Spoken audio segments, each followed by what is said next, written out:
अस्सलाम वालेकुम। तुसी वेख रहे हो जफर भाई ऑफिशियल चैनल। अज का किस्सा लैके जनाब हाज़िर खिदमत। अज का किस्सा जरा ना अपने वक्त दे बहुत ही एक नामवर दरवेश के बारे च गलबात आ। किस्से का अनवान जनाब ये आ कि हज़रत बहलोल दाना और एक ताजर का वाक़या। ठीक है जी। ताजर दी बहलोल दाना दे नाल गलबात, फिर ज़बान का दसिया गया कि ज़बान का इस्तेमाल बंदे नूं कित्थे तक लै जांदा वा। जनाब हज़रत बहलोल दाना उही अल्लाह दे वली कि जिन्हां दे ना अक्सर औकात हुण आपां किस्से ड्रामियां च, फिल्मां च, कहानियां च और अक्सर औकात सुनते हैं, देखते हैं और कई दफ़ा आपां जिहड़े ना एज ए नैट के जरिए और सोशल मीडिया जरिए आप बहुत सारे जिहड़े ना उनके किस्सियां तो वाकफ है। लो जी अज का किस्सा जिहड़ा ना शुरू करते हैं, दसते हैं भी उस दरवेश के नाल हज़रत बहलोल दाना जदों बैठे सी, उस ताजर ने की ऐसी गल की जिहदी वजह तो मकसद यह कि फिर हालात किवें अच्छे होए ते फिर दोबारा की होया। लो जी ताजर जिहड़ा सी ना, यानी कि उहदे कोल पैसे तो है सी पर उहदे ज़हन सी कि मैं कारोबार की करा। लेकिन वो जदों हज़रत बहलोल दाना दे कोल गया, जाके उन्हें कहा हजूर मैनू ये दसो कि मैं पैसे तो मेरे को है पर मैं की कारोबार करा जिहदे च मैनू ना नुकसान ना होवे और मैं मेरा कारोबार ठीक रहे। लो जी हज़रत बहलोल दाना ने उन्होंने एक राय दी कि तू ना काला कपड़ा खरीद, काले कपड़े का कारोबार कर ते अल्लाह रहमत करेगा। लो जी वो आदमी जिहड़ा सी ना, मकसद एक गल सुन के ते वापस गया। फिर की हो लो जी कुछ दिनों बाद जिहड़ा ना उस शहर दे विच एक बहुत वड्डे अमीर आदमी जिहड़ा सी ना, उहदा इंतकाल हो गया, वो फौत हो गया। लो जी हुण उहदे सोग विच ना एक तरीकाकार सी कि उस इलाके च वो काला कपड़ा जिहड़ा सी ना, काले सूट वो पा लेंदे सी कि एक सोग की अलामत इनू समझा जाता और समझा उदों भी जाता सी, हुण भी अक्सर लोग ये चीज़ नू इस्तेमाल करते हैं। लो जी वो जिहड़ा सी ना उस सोग के सिलसिले दे नाल हुण लोगां नू कपड़ा तो चाहिए सी, लेकिन लोग जदों गए ना बाज़ार जाके देखिया ते उन्हां नू किसे दुकान तो ना काला कपड़ा जिहड़ा सी ना वो नहीं मिलिया। लोग बड़े परेशान होए, यार की करिए हुण। इधर उधर चक्कर लाउंदे रहे, देखते रहे, कोई दुकाना कोई बाज़ार, कोई लोग इधर भेजे कुछ उधर भेजे कि चलो जी जिहड़ा ना कपड़ा उन्हें लभन की कोशिश की जाए, पर काला कपड़ा कितों मिल ना सकिया। उस उन्हां लोगां नू जदों इलम होया ना कि यार फलाने आदमी दे कोल सुनिया वा कि कपड़ा है, ते लोगां ने फिर किवें रजू कीता। जी हुण जरूरत जिहड़ी हुंदी है ना, वो कहंदे कुछ भी होवे ना, जरूरत खिंच के बंदे नू उस तक लै जांदी है। लोग जिहड़े ना उन्होंने पता लगा फलाने आदमी को, फलाना एक ताजर आ उहदे कोल कपड़ा है। हुण वो कपड़ा चाहिदा सी, सारे लोगां नू चाहिदा सी। बहुत सारे लोग अक्सर इहो जिहे त्यौहार ते कि जदों कोई फौत वगैरह हो जाता सी तो पाउंदे सी। हुण कपड़े की ये हालत हो गई कि कपड़ा जिहड़ा सी ना वो ताजर कोलों इन्नी खरीददारी हुई कि जिहड़ा ना वो ताजर सी, पता नहीं उन्हें किन्ना कपड़ा जमा कर लिया, ताकि उन्हें पता जो सी कि मैनू ये बजुर्ग ने कहा वा मैनू चो फायदा होएगा। लो जी वेचदियां ना वो कपड़ा जिहड़ा सी ना लोगां ने इन्ना खरीदिया कि ना वो जिहड़ा ताजर सी वो तो दिन ब दिन जिहड़ा ना चंद दिनां च ही वो कहंदे आ कि वो बड़ा करोड़पति हो गया।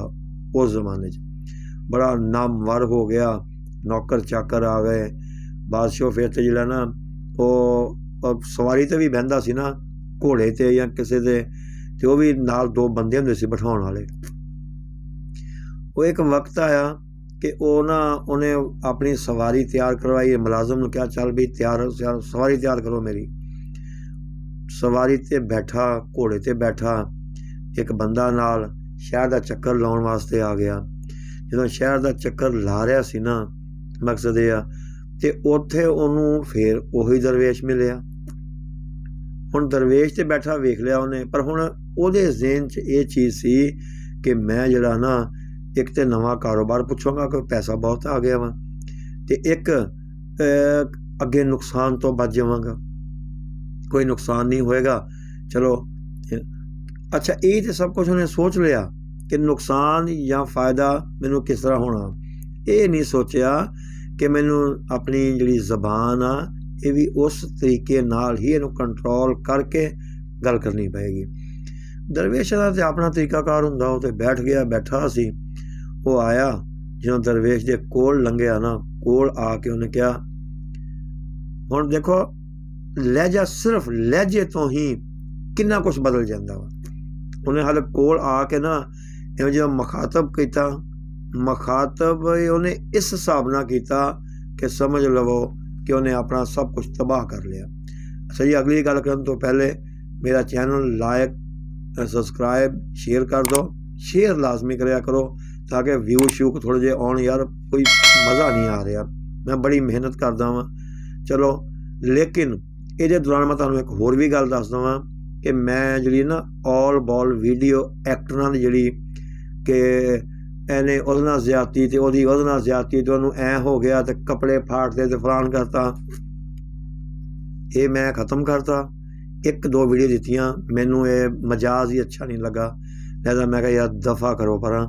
ਕਿਸੇ ਦੀ ਬੁਰਾਈ ਨੂੰ ਉਛਾਲਣਾ ਉਹ ਸਮਝ ਲਓ ਆਪਣੇ ਆਪ ਨਾਲ ਜ਼ੁਲਮ ਕਰਨ ਵਾਲੀ ਗੱਲ ਆ। ਅੱਛੀਆਂ ਗੱਲਾਂ ਚਾਹੇ ਐਕਟਰਾਂ ਦੀਆਂ ਹੋਣ, ਦੀਨੀ ਅੱਛੀ ਬਹਾਦਰੀ ਦੇ, ਚਾਹੇ ਐਕਟਰ ਹੋਣ ਚਾਹੇ ਦੂਸਰੇ ਹੋਣ, ਮੈਂ ਸਾਰੇ ਦੇਵਾਂਗਾ, ਲੇਕਿਨ ਨਾਜਾਇਜ਼ ਕਿੱਸਾ ਕੋਈ ਨਹੀਂ ਦੇਵਾਂਗਾ। ਠੀਕ ਆ ਜੀ। ਅਗਲਾ, ਹਾਂਜੀ ਜਨਾਬ, ਜਦੋਂ ਉਹਨੇ ਨਾ ਬਜ਼ੁਰਗ ਨੂੰ ਆਣ ਕੇ ਇਹ ਕਿਹਾ, ਬਜ਼ੁਰਗ ਨੂੰ ਮੁਖਾਤਬ ਕੀਤਾ, ਉਹ ਬਾਬਾ। ਹੁਣ ਬਜ਼ੁਰਗ ਨੇ ਐਵੇਂ ਤਾਂ ਵੇਖਿਆ, ਉਹਨੇ ਕੀ ਗੱਲ ਆ? ਉਹਨੇ ਕਿਹਾ ਬਾਬਾ ਹੁਣ ਦੱਸ। ਲਹਿਜਾ ਹੀ ਬਦਲ ਗਿਆ ਕਿਉਂਕਿ ਪੈਸਾ ਜੋ ਕੋਲ ਸੀ, ਉਹ ਪੈਸੇ ਨੇ ਉਹਦਾ ਜ਼ਿਹਨ ਹੀ ਘੁਮਾਤਾ। ਅੱਛਾ ਬਾਬਾ, ਦਰਵੇਸ਼ ਹੁੰਦੇ ਆ। ਉਹਨੇ ਕਿਹਾ ਠੀਕ ਆ, ਚਲੋ ਇਹਦਾ ਵੀ ਹੁਣ ਅੱਗੋਂ ਹਿਸਾਬ ਕਿਤਾਬ ਅੱਲਾ ਹੀ ਇਹਨਾਂ ਦੇਖੇਗਾ, ਨਿਬੜੇਗਾ। ਹੁਣ ਕੀ ਗੱਲ ਆ? ਕਹਿੰਦਾ ਹੁਣ ਦੱਸ ਮੈਂ ਕੀ ਖਰੀਦਾਂ। ਉਹਦੇ 'ਚ ਤਾਂ ਮੈਨੂੰ ਬੜਾ ਫਾਇਦਾ ਰਿਹਾ। ਬਜ਼ੁਰਗ ਵੀ ਦੇਖ ਰਿਹਾ ਸੀ ਵੀ ਇਹਦਾ ਹੁਣ ਲਹਿਜਾ ਜਿਹੜਾ ਨਾ, ਇਹਨੂੰ ਦੱਸ ਰਿਹਾ ਕਿ ਹੁਣ ਮਰਵਾਏਗਾ ਲਹਿਜਾ, ਇਹਦਾ ਲਹਿਜਾ, ਹੋਰ ਕੁਛ ਨਹੀਂ, ਇਹਦਾ ਬੋਲ ਚਾਲ ਇਹਨੂੰ ਮਰਵਾਏਗਾ। ਉਹਨੇ ਵੀ ਕਹਿ ਤਾ ਕਿ ਜਾ ਤਰਬੂਜ਼ ਖਰੀਦ ਲਾ, ਹਦਵਾਣੇ, ਜਿਹਨੂੰ ਆਪਾਂ ਪੰਜਾਬੀ 'ਚ ਹਦਵਾਣੇ ਕਹਿੰਦੇ ਹਾਂ, ਉਹ ਖਰੀਦ ਲਾ। ਉਹ ਗਿਆ ਫਟਾਫਟ ਜਾ ਕੇ ਉਹਨੇ ਹਦਵਾਣੇ ਖਰੀਦੇ। ਉਹਨੂੰ ਪਤਾ ਸੀ ਕਿ ਪਹਿਲੇ ਤਰ੍ਹਾਂ ਮੈਨੂੰ ਬੜਾ ਫਾਇਦਾ ਹੋਇਆ ਵਾ। ਲਓ ਜੀ, ਹਦਵਾਣੇ ਖਰੀਦ ਕੇ ਨਾ ਉਹਨੇ ਭਰ ਲਿਆ ਸਟੋਰ, ਕੋਈ ਗਦਾਮ ਸ਼ਦਾਮ ਫੁੱਲ ਕਰ ਲਏ। ਸੀਜ਼ਨ ਸੀ ਵੀ ਥੋੜ੍ਹਾ ਜਿਹਾ ਆਊਟ ਸੀਜ਼ਨ ਹੋਏਗਾ ਇਹਦਾ, ਮੈਂ ਉਹਨੂੰ ਭਰਪੂਰ ਵੇਚਾਂਗਾ। ਹੁਣ ਦੇਖੋ, ਗੱਲਬਾਤ ਦੇ ਵਿੱਚ, ਅੱਛੀ ਗੱਲਬਾਤ ਦੇ ਵਿੱਚ ਅੱਲਾ ਪਾਕ ਵੀ ਮਦਦ ਕਰਦਾ, ਕਿਉਂਕਿ ਉਹਨੂੰ ਬਜ਼ੁਰਗ ਨਾਲ ਬਦਤਮੀਜ਼ੀ ਕਰਕੇ ਆਇਆ ਸੀ। ਉਸ ਵਲੀ ਨਾਲ ਉਹਨੇ ਬੇਵਕੂਫਾਨਾ ਅੰਦਾਜ਼ 'ਚ ਬੋਲਿਆ, ਅਤੇ ਉਹਨੂੰ ਇਹ ਨਹੀਂ ਸਮਝ ਆਈ ਵੀ ਹੁਣ ਮੈਨੂੰ ਸੋਚ ਸਮਝ ਕੇ ਚੱਲਣਾ ਚਾਹੀਦਾ। ਚੰਦ ਦਿਨ ਲੰਘੇ, 5-7 ਦਿਨ ਹੀ ਲੰਘੇ, 10 ਦਿਨ, ਉਹ ਜਿਹੜੇ ਤਰਬੂਜ਼ ਸੀ ਹਦਵਾਣੇ ਉਹ ਸਾਰੇ ਬਰਬਾਦ ਹੋ ਗਏ, ਗਲ ਸੜ ਗਏ। ਉਹ ਕੋਈ ਇੱਧਰੋਂ ਲੀਕ ਹੋ ਰਿਹਾ, ਕੋਈ ਇੱਧਰੋਂ ਟੁੱਟ ਗਿਆ, ਕੋਈ ਉੱਧਰੋਂ ਫਿਸ ਗਿਆ, ਖ਼ਤਮ ਹੋ ਗਿਆ ਕੰਮ। ਉਹਨੇ ਜਦੋਂ ਦੇਖਿਆ ਨਾ ਇਹ ਕੀ ਹੋ ਗਿਆ, ਲਓ ਜੀ, ਉਹ ਸਾਰਾ ਹੀ ਪੈਸਾ ਤਾਂ ਡੁੱਬ ਗਿਆ। ਉਹ ਤਾਂ ਸਮਝ ਲਵੋ ਕਿ ਮਹਿਲ ਦੇ ਉੱਤੋਂ ਫਿਰ ਰੋਡ 'ਤੇ ਆ ਗਿਆ।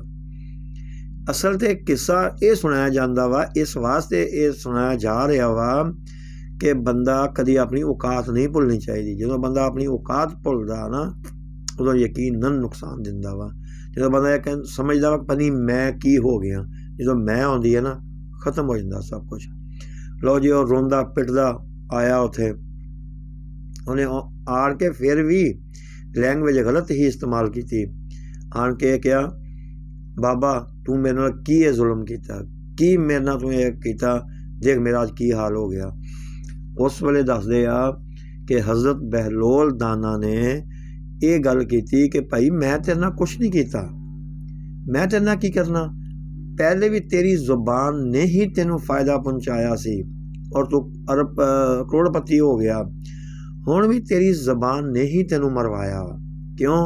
क्योंकि तेरी जो तेरे अंदर गुरूर आ गया, तकबर आ गया, बोलन का स्टाइल बदल गया। मकसद यह तू मैनू भी आन के कहण लिया, पहले आन के पुछया बाबा जी हजूर मेरा आ मसला, हुण आन कहना ओ बाबा की काम करा हुण मैं। ते ये भाई तेरी जबान का ही नतीजा मिलिया, मैं तेन कोई गल नहीं की। हुण जा फिर तुर जाके अपने आप को दुरुस्त कर, लहजा ठीक कर, फिर देखी जाएगी जो कोई वक्त आ गया तो। लो जी साबत इत्थों ये होया कि अपना सारा दारो मदार अपनी बोलन चालन ते, अपने गरूर तकबर ते और जवाल और अरूज ये जे चाहो सोचो तो ये अपने वास्ते च है। क्यों? क्योंकि जो बंदा जवाल तरफ जाता ना उदों कोई अपनियां ही कुताइयां होंदियां, जो अरूज आता ना ये गल उदों कुछ बंदा अल्लाह पाक अल्लाह तबारक तआला पंज तन पाक दा सदका वो करीब ही इन्ना हो जाता कि अल्लाह पाक उन्होंने दिंदा। फिर यानी साबित होया कि सानू हमेशा जिहड़ा ना अच्छे लैवल ना रहना चाहिए जे आपां दीन और दुनिया नू पाउणा। ठीक है जी, दस्सिओ किस्सा कैसा लगा। अगले किसी नाल फिर हाज़र होवांगे इंशाअल्लाह। अस्सलाम वालेकुम।